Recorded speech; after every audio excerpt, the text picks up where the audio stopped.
15 अगस्त को कोरोना की vaccine launch होने वाली थी, परंतु बहुत सारे साइंटिस्ट लोग बीच में आ गए और उन्होंने इस वैक्सीन पर रोक लगाया और उन्होंने बोला कि इतना जल्दी आप वैक्सीन कैसे लॉन्च कर सकते हैं, इसका एक बहुत लंबा पीरियड होता है, इसके कुछ एथिक्स होते हैं।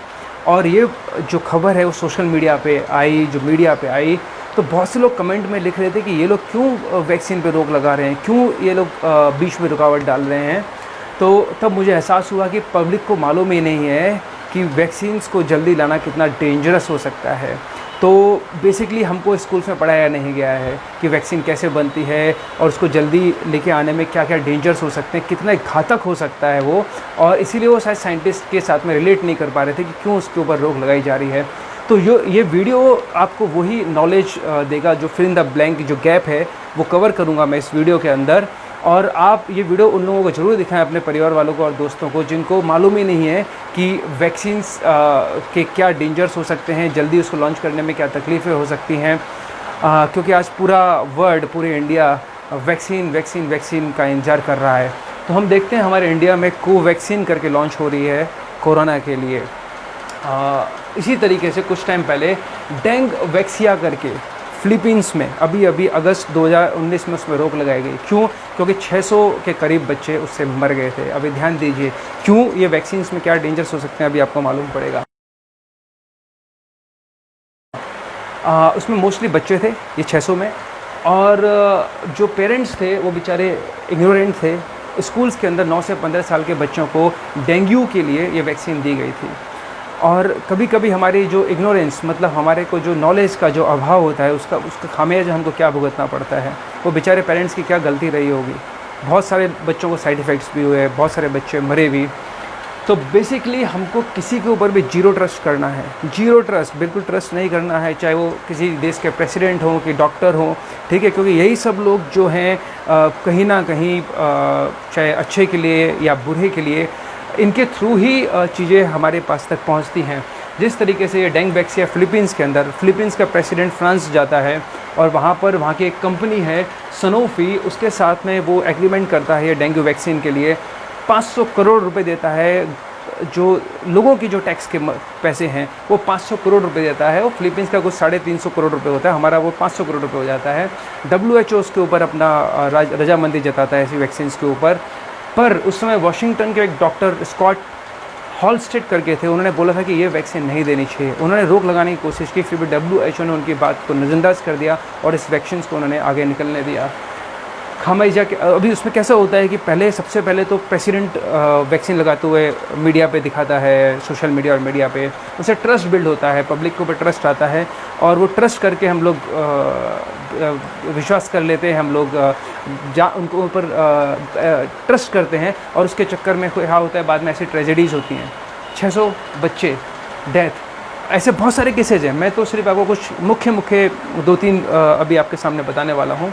आज जो ये वैक्सीन जो आ रही है इधर फास्ट, उसके अंदर भी जो बिल गेट्स जो इसके अंदर सबसे ज़्यादा ऑर्डर्स दे रहा है, कमांड दे रहा है, जिसको हम मानते थे कि एक बहुत अच्छा दानवीर इंसान है, पर वो एक बहुत बड़ा बिजनेसमैन है, एक घाघ इंसान है वो। उसके ऊपर बहुत सारे क्रिमिनल केसेज हैं। उसकी वैक्सीन से उसने बहुत से लोगों को नुकसान पहुँचाया है, इंडिया के अंदर, अफ्रीका के अंदर। आप लोगों को एक जागरूक इंसान होने के नाते इस समय बिल गेट्स को ज़रूर स्टडी करना चाहिए। जब मैंने उसके पास को स्टडी किया तो मेरा भी ये माइंड ब्लोइंग था, उसका जो पास था सही में माइंड ब्लोइंग है। तो वो आज बिल गेट्स बोल रहा है कि इसकी वैक्सीन से 70 लाख लोगों में या 7 लाख लोगों में एक इंसान का को नुकसान हो सकता है। तो यार वो 7 लाख में से एक का नुकसान हो सकता है, वो किसकी फैमिली का होगा? ये तो ऐसा हो गया कि बंदूक के अंदर एक गोली डालो, उसको ढर्र करके घुमाओ, उसको रशियन रूलेट गेम बोलते ना, और क्लिक करो, भाई बचा तो ठीक, नहीं बचा तो लग गया। ये एक्सपेरिमेंट लोगों के साथ में क्यों होता है? WHO ने वहाँ पर जब फिलीपींस में जो ये हुआ था, उसके अंदर फिर बाद में 14 फिलीपींस के गवर्नमेंट ऑफिशियल्स को दोषी पाया, और 6 वो कंपनी जो सनोफी थी उसके लोगों को दोषी पाया। पर बेसिकली केसेस बनते हैं, फाइल्स में दब जाते हैं। अच्छा, अभी हम आते हैं अभी 2009 में H1N1 करके आया था फ्लू। इसके अंदर ग्लैक्सो स्मिथ कंपनी की एक दवाई थी जिसको बोलते हैं पेंड्रामिक्स, ये भी वैक्सीन थी। इसको भी वहाँ के प्रेसिडेंट उस समय ओबामा ने लगाया, वो ऐसे उसके फ़ोटो उठवाए, और बाद में लोगों ने जब लगाई वो वैक्सीन तो उसके अंदर हज़ारों बड़े और बच्चों को अपना पैरालिसिस जैसा हो गया, मसल एकदम लॉस, ड्राइविंग भी नहीं कर सकता है इंसान। और सबसे ज़्यादा आज तक कुछ लोग लड़ रहे हैं उसके लिए, केसेस कर रहे हैं। ग्लैक्सो स्मिथ करके कंपनी थी, और जो फ्रंट लाइन वॉरियर्स होते हैं, जो हेल्थ वर्कर होते हैं, जो नर्सेज होती हैं, ये सब लोगों को लगाया गया था सबसे पहले। और हंड्रेड्स ऑफ डेथ हुई थी जापान के अंदर उस वैक्सीन के लगाने के 4 दिन के अंदर। बहुत सारी बाद में भी कॉम्प्लिकेशंस होते हैं, जैसे कि ऊपर बताया गया कि आज बहुत साल हो गए उस वैक्सीन को लगाए, ऊपर बहुत से लोग पैरालिसिस जैसी एक बीमारी है उसका शिकार हो गए ये वैक्सीन की वजह से। तो बेसिकली हम थोड़ा और पीछे जाएंगे, और एक स्वाइन फ्लू करके निकला था 1976 में। देखिए उसके अंदर भी यही हुआ था। जब वो फ्लू आया तो शायद ग्लैक्सो स्मिथ कंपनी की थी, मुझे सही से याद नहीं है, ग्लैक्सो स्मिथ कंपनी थी शायद वैक्सीन। और वहाँ भी वैसे ही हुआ, प्रेसिडेंट ने और सेलिब्रिटीज़ ने, हीरो हीरोइन ने वो वैक्सीन लगाते हुए दिखाते हैं, पर मुझे तो लगता है कि वो सिर्फ छोटी मोटी का नाटक रहता है। शायद उनको मालूम होता होगा कि नुकसान है उससे, क्योंकि सेलिब्रिटीज़ तो कोई भी चीज़ बेचते हैं, आपको मालूम है, ठीक है ना, एक्टर्स लोग। तो अब उसके बाद में ऐसा बताया जाता है कि जो 1976 की जो वैक्सीन थी उसके अंदर बीमारी से ज़्यादा जो डेथ्स और डैमेज हुए, नुकसान पहुंचा, वो इस वैक्सीन से पहुंचा था। 25 के करीब डेथ्स बताई जाती हैं, और बहुत सारे लोग इसके अंदर 500 के करीब लोग पैरालाइज के जैसी बीमारी उनको हो गई थी। तो बेसिकली आप देख रहे हैं कि इनका जो बिग फार्मा जो रहती है, बड़ी फार्मा वाले जो रहते हैं ना, ये लोग इलेक्शंस के लिए पैसे देते हैं प्रेसिडेंट्स को। खासकर अमेरिका में तो बोलते हैं फार्मा ही पूरा इलेक्शन फंड करते हैं, करोड़ों करोड़ों करोड़ों रुपए। तो बेसिकली ये लोग क्या करते हैं, प्रेसिडेंट्स को ही वहाँ के या सेलिब्रिटीज़ को जब कोई वैक्सीन लॉन्च करते हैं तो फिर उन्हीं को सबसे पहले पब्लिक का ट्रस्ट जीतने के लिए पहले उनकी फ़ोटोज़ वोटोज़ मीडिया में डालते हैं कि वो उन लोगों ने वैक्सीन लगाया हुआ है।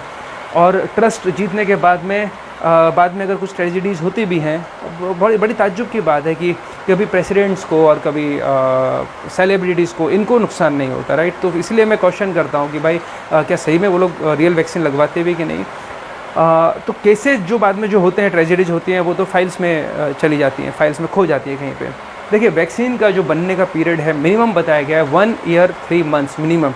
इसके अंदर होता क्या है कि वैक्सीन का बहुत ट्रायल्स होते हैं, पहले एनिमल्स पे, फिर ह्यूमंस पे, आदमियों पे, और वो भी बताया जाता है कि उसके भी 1 2 3 फेसेस होते हैं। पहले थोड़ा दिया जाता है, फिर थोड़ा 30,000 से ज़्यादा लोगों को देना पड़ता है, अलग अलग प्रांत के, अलग अलग जगह के लोगों को, कि भाई किस पे कैसा रिएक्शंस आ रहे हैं। और उसके बाद में कहीं 1 साल 3 महीना मिनिमम टाइम बताया, उससे ज़्यादा कोई भी वैक्सीन को बनने में 5 साल से 10 साल भी लगते हैं। तो यहाँ पर तो अभी इंडिया में 45 दिन के अंदर वैक्सीन लॉन्च हो रही थी। अब आप समझ रहे होंगे क्यों साइंटिस्ट लोग बीच में आ रहे थे। सोचो आज भी दुनिया के अंदर कुछ ऐसे साइंटिस्ट हैं, कुछ ऐसे अच्छे डॉक्टर्स लोग हैं जिनके अंदर ज़मीर बाकी है, जो जल्दीबाजी नहीं करते। क्योंकि शायद ICMR या कोई भी हेड अथॉरिटी ऑफ इंडिया ने एक लेटर जारी किया था जिसमें सारी दवाई बनाने वाली कंपनीज़ को बोला था ये वैक्सीन हमको 15 अगस्त तक चाहिए, ये स्ट्रिक्ट ऑर्डर से, एकदम मतलब दादागिरी टाइप का था। तो बेसिकली सिर्फ एक डेट पे लॉन्च करने के लिए, या सिर्फ एक अपना एक स्टंट करने के लिए, राइट, एक दुनिया में अपना नाम करने के लिए हम लोगों के साथ नहीं खिलवाड़ कर सकते। हम 99% लोग हैं, हमने कुछ मुट्ठी भर लोगों को अपना सब कुछ सौंप के रखा हुआ है। वो जो भी होगा, वो पॉलिटिकल पार्टीज़ होंगी, वो वर्ल्ड हेल्थ ऑर्गेनाइजेशन होगा, ये मुट्ठी भर लोग आज हमारी किस्मत डिसाइड कर रहे हैं। ये कोई जोक नहीं है, कोई मजाक नहीं है इंसानियत के साथ में। और ये जो वैक्सीन्स हैं बताते हैं कि इनका जब वैक्सीन डालते हैं, कोई वायरस डालते हैं, जो भी बीमारी का रहेगा उसका कुछ लाइव फॉर्म या थोड़ा सा इनएक्टिव फॉर्म डालते हैं, और उसके खिलाफ अपनी बॉडी बोलते हैं कि एंटीबॉडीज़ बनाती है, एंटीजेंस बनाते हैं। कभी कभी वो एंटीजेंस ही पाया गया है बहुत सारी वैक्सीन्स में कि बॉडी को नुकसान पहुंचा देते हैं, वो अपनी बॉडी से खुद लड़ने लगते हैं, अंदर अंदर ब्लीडिंग होने लगता है। तो इसके लिए आप ये चीज़ समझिए कि इसीलिए जल्दी नहीं की जाती है वैक्सीन्स के अंदर, और हमें जल्दीबाजी नहीं करनी है। आज तो ये कंसर्न भी आ रही है कि ये वैक्सीन्स के अंदर RNA कुछ डालने की बात करें, जो DNA से सिमिलर कुछ RNA होता है, और बताते हैं कि उससे जेनेटिक प्रॉब्लम्स भी हो सकती हैं। तो इसके लिए अगर RNA जो भी वैक्सीन बना रहे हैं तो उसके लिए एक स्टडी बहुत ज़्यादा ज़रूरी है, ओके, अगर जो भी जेन्युइन चीज़ हो रही हो तो। और आज तो हम ये सब बातें मान रहे हैं WHO की बोली हुई, ठीक है। और WHO कई बार अपनी बातों में गलत हुआ है। इसका तो काम क्या है, तो एक स्टेटमेंट देगा, बाद में स्टेटमेंट पीछे खींच लेगा। इसने कोरोना काल के अंदर न जाने कितनी अलग अलग स्टेटमेंट दे दी कि भाई कोरोना हवा में होता है, पानी में होता है, कभी एसिम्प्टोमेटिक हो जाते हैं, एसिम्प्टोमेटिक से फैलता नहीं है, फिर बोलेगा एसिम्प्टोमेटिक से, वो कुछ भी अपने हिसाब से वो स्टेटमेंट चेंज कर रहा है। मैं ये बोलता हूँ कि हज़ारों सालों से जैसे इंसान जीता आया है, वो नेचुरल हर्ड इम्यूनिटी पा लेता है। आप सबको अभी पता चल गया है कि एटलीस्ट कोरोना कोई इतनी खतरनाक बीमारी नहीं है। सिर्फ जिनकी इम्यूनिटी डाउन है वही लोग, नॉट इवन बुजुर्ग लोग, जिनकी इम्यूनिटी बहुत डाउन है, जो इम्यूनिटी कॉम्प्रोमाइज्ड लोग हैं, उन्हीं को नुकसान पहुंचा सकता है। तो इस बीमारी में हम इजीली हर्ड इम्यूनिटी मतलब नेचुरल इम्यूनिटी ले सकते हैं। इसके लिए इतना सब ये सब दुनिया भर का लॉकडाउन और इसकी कोई ज़रूरत नहीं है। और आपके सामने एक ऐसी कंट्री है तंजानिया करके, जहाँ पर कोई लॉकडाउन नहीं है, कोई मास्क नहीं पहन रहे हैं, इंटरनेशनल फ़्लाइट्स चालू हैं, उधर एयरपोर्ट खोल के रखें, कोई क्वारंटाइन नहीं है, और वो लोग हर्ड इम्यूनिटी की तरफ जा रहे हैं। और ऐसी बहुत सारी दूसरी कंट्रीज़ भी हैं। वियतनाम के अंदर शायद एक भी डेथ नहीं हुई, या शायद एक डेथ हुई है, मेरे को सही से याद नहीं है, चेक कर सकते हैं आप। हांगकांग के अंदर बहुत अच्छा इसका है, उधर कोई लॉकडाउन नहीं है। दुनिया भर की प्रोटेस्ट होती हैं उधर, कंधे से कंधे मिलाकर लोग साथ में चल रहे हैं प्रोटेस्ट के अंदर एटलीस्ट। तो बेसिकली ऐसा क्यों है कि एक जगह पे हो रहा है और एक जगह पे नहीं हो रहा है?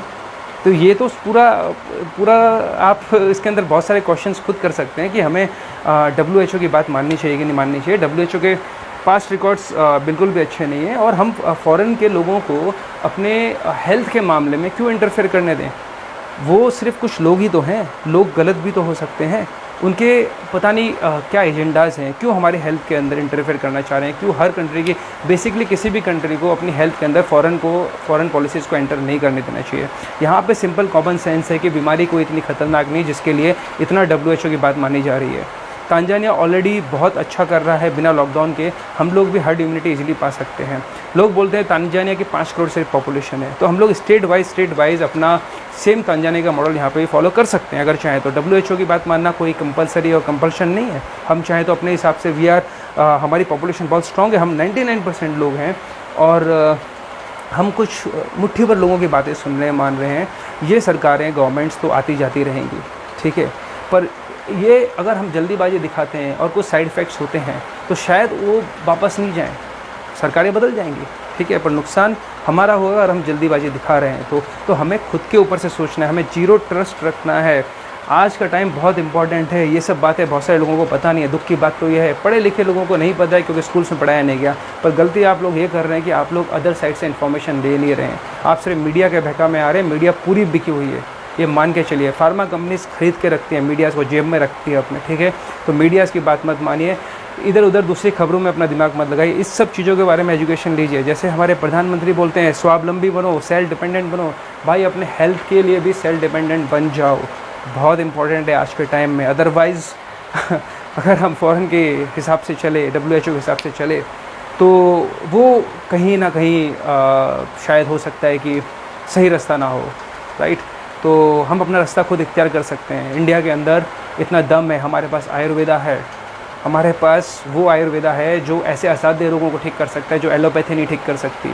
और एलोपैथी तो सही में अभी तक इसका इलाज भी नहीं निकाल के आ पाई है, ओके। और आयुर्वेद के कितने लोगों ने क्लेम कर दिया है इसका इलाज, पर उनको दबाया जा रहा है। रामदेव बाबा को दबा दिया गया, ठीक है, उनको अपनी स्टेटमेंट चेंज करने के लिए बोला गया। और उनको ये जो भी आयुर्वेदाचार्य हैं, मनीष आचार्य जैसे लोग हैं, उनको हमारे सपोर्ट की ज़रूरत है। अगर पब्लिक जाग जाए और पब्लिक डिमांड करे तो डिमांड के आगे सप्लाई हमेशा लानी पड़ती है, चाहे कोई भी हो, ठीक है। तो जागिए नंबर 1 और लोगों को जगाइए। ये वीडियो भी प्रयास था आपको जगाने का, ऐसे कुछ लोगों को जगाने का जिन्हें आप जानते हैं, जिनको इन्फॉर्मेशन की ज़रूरत है। तो प्लीज़ आपका कर्तव्य है कि उसको उन लोगों के पास ये वीडियो शेयर कीजिए। जितना ज़्यादा से ज़्यादा हो सके ये वीडियो दूसरे लोगों तक पहुँचाइए। और मेरे दूसरे वीडियो से इस चैनल में आप उनको भी देखिए और लोगों तक पहुँचाइए, okay. Thank you very much.